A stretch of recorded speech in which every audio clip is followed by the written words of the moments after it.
Welcome back to Marbella Now. My name is Nicole King. And as time flies by, you'll open up your eyes wide. You feel it's gonna go your way. Hey, hey, it's a brand new day. Hey, hey, hey. Joining me now for the first time in the studio, but not to Marbella Now, is Gerry Hagan. He's an author. He's also a general practitioner. Is that right? That you medicine was your medicine in general? Yeah. Well, really nice to see you again, Gerry. Nice Welcome to back you, to the Nicole. program. Yeah, thank you for having me. Oh, it's really nice because the first interview about your book, Mia Thaw, The Future Whispers, yeah, I talked to you over Zoom. Completely new medium at the time for most of us, but that, really kept us going. So that was really nice. Yeah. And I was wondering, you just launched the book then, very exciting. Everything was in print. You did a few book signings when we were allowed out. A few months on, now how do you feel? Is it an anticlimax? Is it selling? Are you inspired? I mean, I know you're already writing the next one, but how do you feel so far about the first one? Well, I liked it so much, and the reaction. Now I'm writing a second one, and people ask me, "When's it finished? When's it finished?" So that is the result. Reaction. It's come from that. But if you think you're going to make a lot of money from selling books, don't even think about it. And unless you get a Netflix series or something like that, you're not going to make any money. The book sold on Amazon somewhere between 1,500 and 2,000 copies. Which is wonderful. Yeah. Congratulations. I made about 200 euros from that. But as you say, it's not the money, it's that satisfaction of you had a vision. Yeah. To be able to then put that on paper, not everyone can do that. They say we all have a book in us, but to get it out of us is another story. Well, that was a challenge for my wife. Oh, you always keep saying you've got a book, but how many words have you written? So that one day I started, and about a year and a half later I finished. So I'm working on the second one now, because it's now going to be a trilogy, so the second part is and you already have all that in your head, because that's what amazes me. How you get the first, not only just the outline, the script, and then all the personalities and the characters and how they develop, but obviously inside of you, it's just continuing to grow. But continuing while you're just sitting about doing nothing, or on the beach, or idle moment, and you're thinking, where will Kenny go, and Cassandra should be a bigger character, etc. And not only that, what storylines have had themes and storylines? What storylines are you going to get in the next one? Because it's quite complicated. It's not linear. There's different people in it, and they're all happening at different times. I've also got to keep it coherent in my head. But it takes a lot longer to think it through, which is what you're implying, than it does to sit down and write it. Once you're writing it, like, you know what you want to say and what's going to happen, and then you realize that doesn't actually link very well with that. I have to rewrite that, etc. As terms of creative process, I'm not going to say I'm like a great artist, but I once went to a Jackson Pollock exhibition in London, and they had a 35mm film of how he worked. And what you do is put a giant canvas down on the floor, a huge one, and then for 3, 4, 5 weeks he'd walk round and round and round doing nothing, apparently, just thinking.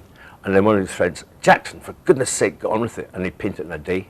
So the actual production bit is far smaller than the conceptual part beforehand, the creativity to get. So I knew that. I'm not Jackson Pollock, and I'm never going to be. But it's a good analogy. It's a way that my mind is working when I'm doing that. Exactly, you're silently working in the background, and then you're ready. And then I'm forever taking notes on my phone when I get a good idea, even just a good line. But then I still read a lot of science and medical websites and magazines, etc. And that theory of what could happen in the future actually fits very well with the book. Or I didn't even thought about it, but I can fit that into the book because it's a really interesting thing because everything is about the future of human race. What are we going to be doing? And we have science and engineering, but we never actually check, well, what will this do to society and to people? For example, when Facebook was invented, it was just a thing in a college to make friends. Look at it now. I mean, the social impact that's had, that's just a small example, you know. There are much more extreme, morally challenging questions that science can't. And so the kind of the theme of it is just because you can doesn't mean you should. You know, I think that's something we should take more into consideration. Yeah. I know that when we talked last time, you were concerned about having to put it in the science fiction category on Amazon.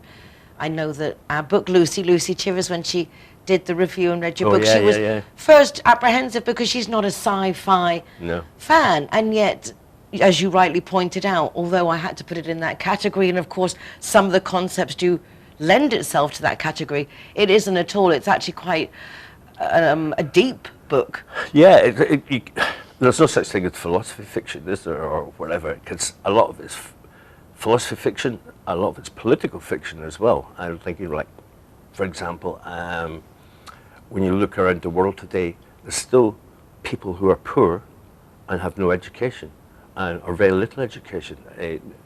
Not so much in the Western world, but developed. Well, we have enough resources and things if we organise ourselves as humanity to do that.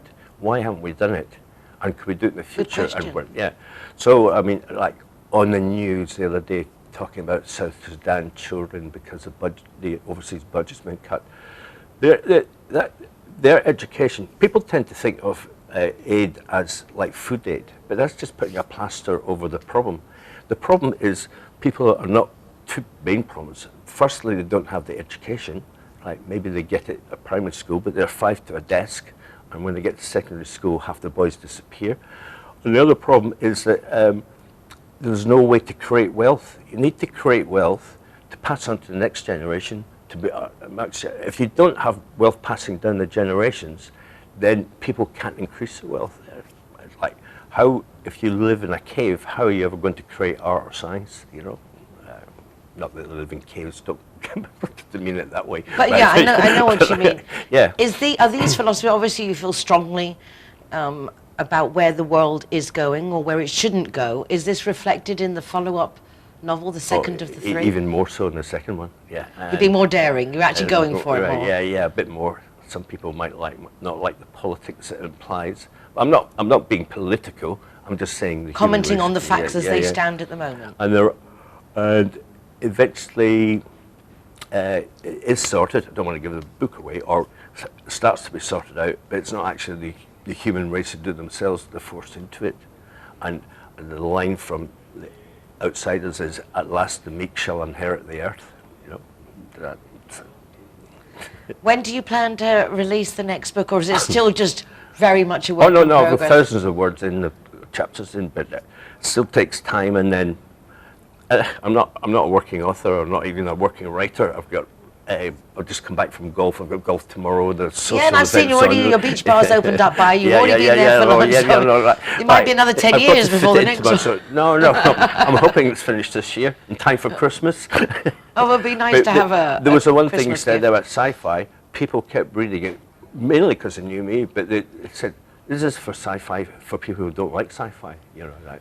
Because it really, as you say, it's not science fiction. Yeah. It has to go in the category because there isn't, so far, that category on Amazon that covers philosophical fiction. I'm not trying to sound like somebody great in the past, but if George Orwell wrote 1984 to date, well, that'd be stupid. Suppose he wrote 2084. Where would Amazon categorize that?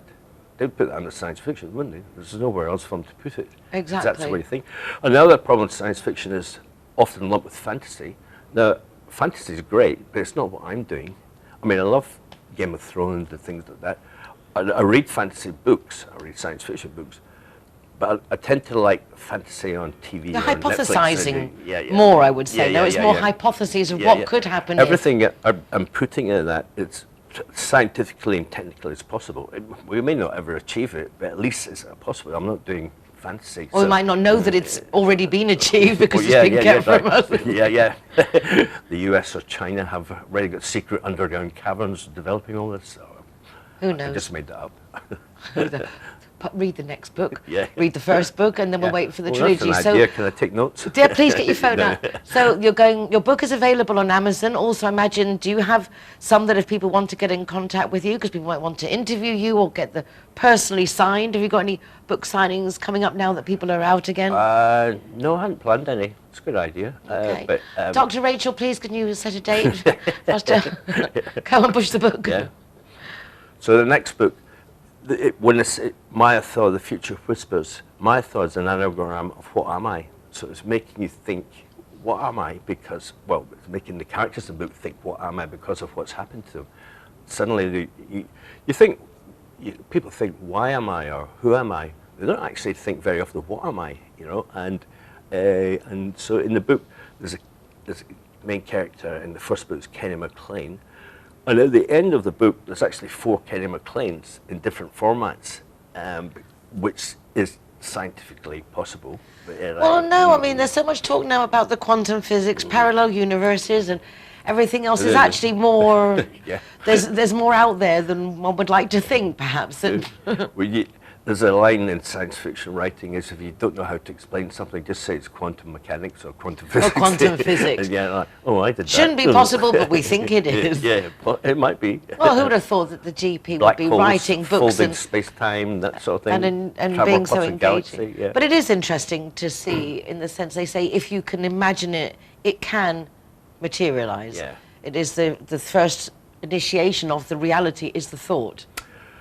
Without giving too much away, in the first book, on that theme of just because you can do, somebody steals an idea from the military developed. So there's a man and his machine, fighting machine, his aircraft can work simultaneously. He downloads his mind with the machine and computer. Somebody takes that aside to make games, great games with it, and then somebody else realizes the potential, and eventually you have millions of people who deep downloaded, we call it, into Imagination City, where they live in this imaginary life. But they're real and know who they are, but the real body and the other mind is still out there in the real world. And Imagination City, if you go there, you're now immortal. Did you mean to do that? And if you think of the consequences, if you become immortal and all these guys are immortal, do they need religion anymore? Do they need politicians? They don't need anything. And so that becomes a threat to the establishment, and so the political developments of that are important too. The ramifications could be absolutely ad infinitum. I have to ask you one question to finish off. You said Mia Thaw is an anagram of what am I? Yeah. Obviously, you're on your second novel with this central theme. Gerry Hagan, what are you? That's the theme of the next book. Mia Thaw, proteins that dream. Proteins that dream. Remember, man, that thou art dust. Well, technically, we're proteins, yeah? So there's a scene in the book where Kenny's just had a baby, and the 2 women are with him there. There's another baby, and Cassandra's a philosopher, and they say, Mia Thaw, and Kenny says, what am I? And one girl says, we're dust, you know, weird. And Kenny says, no, we're proteins. But Cassandra, the philosopher, says, no, Kenny, we're not proteins. We're proteins of that dream. And that's where the title of the second book comes from. Proteins that dream. That's what we are. We're proteins that dream. From the GP's mouth. I mean, he should know. He should know. I've done a lot of science research as well as GP. Fascinating, though. You're obviously enjoying the process. Yeah, it's a great hobby. Recommend it to anyone. No, I can have to say, I can recommend it to anyone too, as even a non-liking science fiction, Lucy Chivers, our book Lucy, loved the book, as will you. Mia Thaw, The Future Whispers. Gerry Hagan, the author, thank you so much. Thank you for having me, Nicole. My It's been a absolute pleasure talking to you. Pleasure. To the next time, to the next novel. Next We're book. now going over to a break, so please don't go away, because you're going to love all the messages from our ZeroHero venues telling you to come and get your free soft drinks if you're the designated driver. Plus also a message from our sponsors, Linea Directa, who have even special policies just for us foreigners with NIAs, including free taxi up to 4 times a month. If you've been drinking too much, not looking at Gerry by any means. No. Nothing personal. Gerry, thank you very much, and see you guys after the break. Hey, hey. Sometimes sometimes it's nice to just get lost in the moment without a care in the world. However, if something does come up and you find you're actually lost, it's also nice to know that you can call Linea Directa to come and find you. Call Linea Directa on 952 14 78 34 to see how they can better your life too.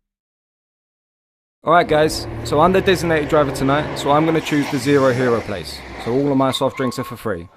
And if you want to go somewhere else, just check out the Facebook, Instagram or the ZeroHero.es website for any of the bars, discotheques or restaurants on there. I'm happy to go anywhere you want to go, as long as it's ZeroHero. Out of bounds, ZeroHero partners. Here we are, sticker going on, delighted to welcome everybody and to be part of the ZeroHero campaign. Delighted. ZeroHero, welcome here at the Gaucho de Banús. Let the music get to your heart. Let it set you on your way. No time to hesitate. And welcome to Lemongrass, Doña Lola. Thank you very much. Tearing us apart. Poison arrows shoot straight to your heart. We can change it. ZeroHero, welcome to Portofino, Cabo Pino. Worth your time. Hi guys, Kazatua is proud to welcome the ZeroHeroes. So come on in and enjoy free soft drinks for anyone who is the designated driver. Thank you, Nicole. We are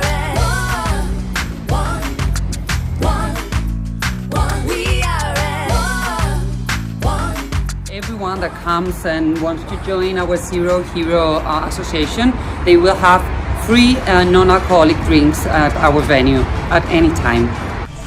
Hi guys, Ross here from Hogan Stand. Proud to be a member of the ZeroHero campaign. And we recommend everybody. Nobody drives drinking. Everybody who drives a car doesn't have any alcohol in their system, and we're proud to sponsor the ZeroHero program.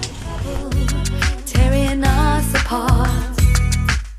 Brothers, sisters, one beating heart. We can change. G.I.R.L is happy to be ZeroHero partner. How cool is that? G.I.R.L. Glad okay. are proud to present ZeroHero. Never drink and drive. McNulty's is proud to be a ZeroHero partner.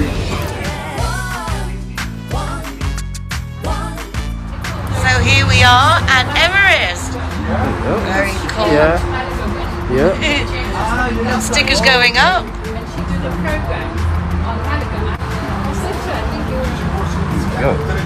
Hiya, my name is Govinda. I'm from Everest.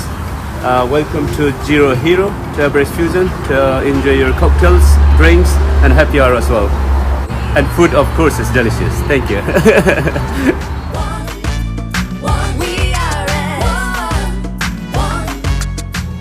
Welcome to Sister Taperia.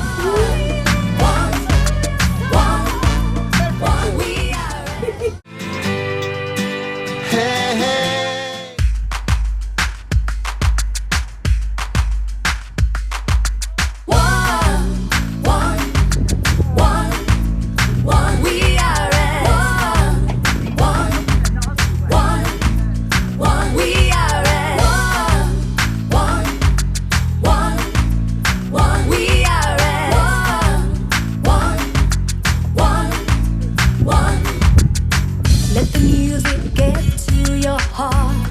Let it set you on your way. No time to hesitate. We are all the same. So much trouble tearing us apart. Poison arrows shoot straight to your heart. We can change if we try. Just believe it's worth your time.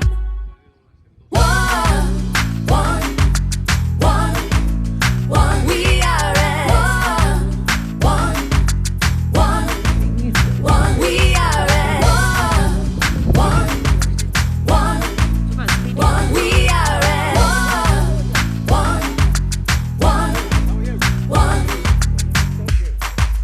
one.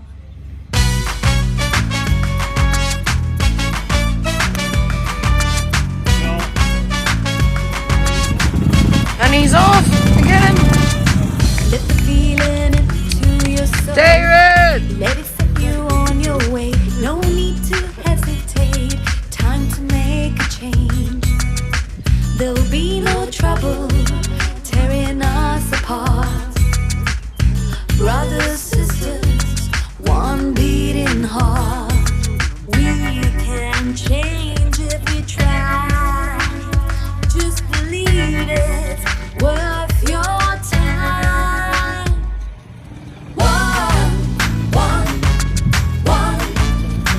we are at one, we are at one, we are at one, we are at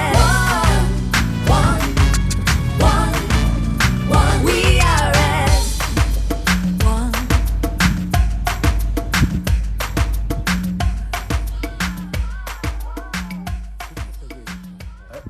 Hi, Barry. Good morning. Nice to meet you. Likewise, I'm sure. So, Barry, I've just been recording David whizzing around the course. Where are we actually standing now and what's going on? We've got to be a bit careful because if he comes around here in a minute, we've got to get out of the way. He's just done he's done 2 rounds under par, one 3 under par in 38 minutes, and 1 under par in 36 minutes. How many holes in that time? 18 holes. 18 holes in just over half an hour. Yeah, I wouldn't have thought that was humanly Absolutely possible. incredible. I mean, you blink and you miss him. And he's still playing under par. I mean, it's just unbelievable. He's played 2 rounds under par of the 7, which at the speed he's going is pretty damn incredible. It is incredible. Yeah. So you're here to egg him on, just to Egg him support? on. We're doing some things with him, you know, we're sponsoring the events and... Okay, so who are you? Golf in the Sun. Oh, We're a nice. golfing group, we have 3,000 members, but I won't advertise Golf in the Sun. No, but it is nice to know, and I'd like to know more with our wonderful Lynn Fisher, our girls golfer. We are really concentrating a lot more on golf for the TV show because, let's face it, we're Costa del Golf. Absolutely. So a pleasure to meet you. Likewise, I'm sure. Thank you very much.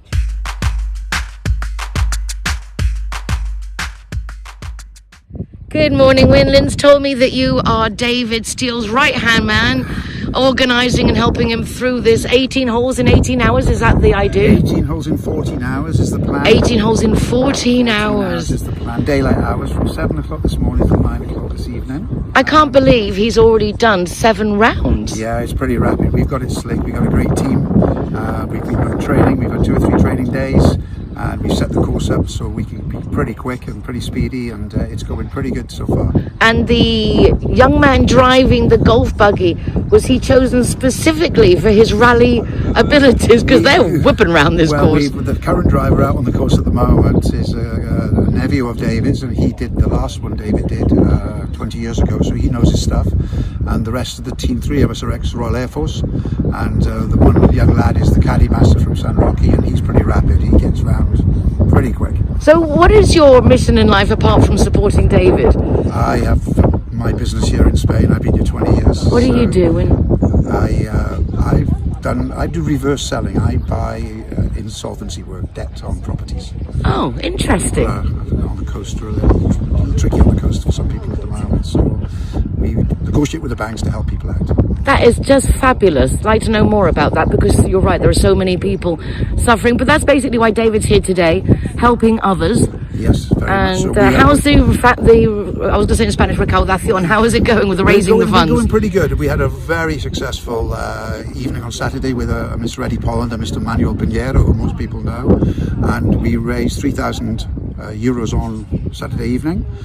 We have a goal of 50,000 overall, and we're up to about 36,000 as we speak, with the auction going on this week. So we should hopefully get past the 50,000. And where are the funds destined? We are Cudeca is one of the main charities, and the other one is we look after the club that we represent golf-wise. We look after a hospice cum school in La Linea for underprivileged children. Well, you are blowing me away. Win, what a cool guy. Thank you so much. An absolute pleasure. Congratulations. Look forward to meeting you again. Thank you for coming down. Appreciate it. We are at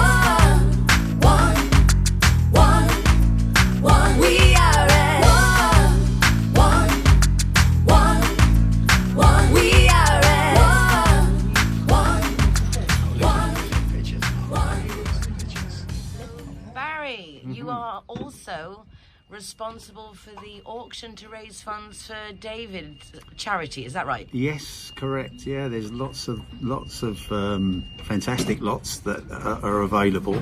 I know some of them have already been sold at the various various things that David's been doing, but there's some great lots. I mean, there's a 1 million Sunseeker trip for 2 hours with drinks and canopies, snacks. There's a Spurs shirt signed by all the team, framed, really lovely. What else is there? Oh, there's an apartment in Vilamoura in Portugal, which any golfer knows Vilamoura. And there's green fees at Valderrama, green fees at all the main courses, Sota Grande. So yeah, it's all going to go online tomorrow morning. That will run for 4 days. Hopefully we'll sell everything, but anything that's not sold, I understand, is going to be re-auctioned after the tournament on Saturday. So yeah. Exciting. So will you actually be like auctioning it online with like talking video auctioning, or is it just connecting online? Explain a bit online. The process. Anyone, if you have 10, 20, 30 people, they can all bid online and they can all see what the highest bid is and outbid that. And it will, the whole thing will finish at 11 o'clock on Friday evening, which is the day before the tournament. So are you going to withhold all the prizes till the Friday evening, and whoever got the best bid? It will finish at 11 o'clock on Friday. So whoever's got the winning bid at that point, it's a bit like eBay really, similar sort of thing, you know. Okay, I'm so ignorant. Oh my gosh. But this is all going to go through our website. So we've done it before. We had a golf day 5-6 years ago where we got rained off completely, and we had lots of auction items for that. And we did exactly the same thing then, and we sold lots of our stuff to people who couldn't make it or wanted to buy items, and it worked really, really well. So we're doing it again now. Fabulous. Absolutely amazing. Well done. Lynn, thank you so much for letting me know about today. Very impressive seeing this man whipping round this course. Unbelievable. Men have no excuse to be out for 6 hours anymore. It could be done in 36 minutes. Sorry for laughing about that, but that just tickled me. Absolutely. I mean, he's just one hell of a guy. And to do all this for the charities too, but I know that you know all about the charities because you've interviewed lots of people. But I mean, he really is something special to be able to go around this 9-hole course just like as he has. He's got a lot of help here to be able to get round as quick as possible, people to take ball out the hole, and the ball is ready on the tee, ready for him to hit, and the bug is allowed to go just everywhere, direct from the tee to the green, and he's just making most of every kind of minute to save every kind of minute for the charities. Incredible. And I've got to say, he's 64 years of age. It's not like he's a 2-year-old, you know. He's doing it, I think it'll be his Swanson, he said, but what an amazing achievement. What a lovely thing to do. Exactly, a great concept, and lovely to see so much support. He has. He's got the support of so many people. Obviously, we have Rod, and we've got the Andalusia Golf magazine. You name it. All the big top people are here, really quietly supporting. Including our wonderful Lynn Fisher of Girls Golf. Have a great day, Linda. Well done, Lynn. Have a great day, Lynn. Well done. Lovely to see you again, Nicole, and thank you so much for supporting the event. You on your way, no time to hesitate. We are all the same. So much trouble tearing us apart. And off he goes again.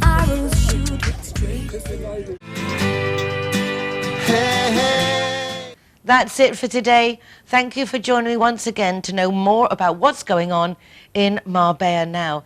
You can follow the show online, you can watch on television, and you can go to my website, nicoleking.es, with links to the RTV Marbella page with all the collection of previous shows, including this one. You can also go to the YouTube channel for the shows on my YouTube channel, or to nicoleking.es for easy links to the programme, my column Marbella Moments in the Euro Weekly News, and also to our ZeroHero website with full listings of ZeroHero venues offering free drinks to the designated drivers. Why pay if you don't have to? Take care of yourselves, and I'll see you tomorrow for more of what's going on in Marbella. Bye for now. We can change if we try.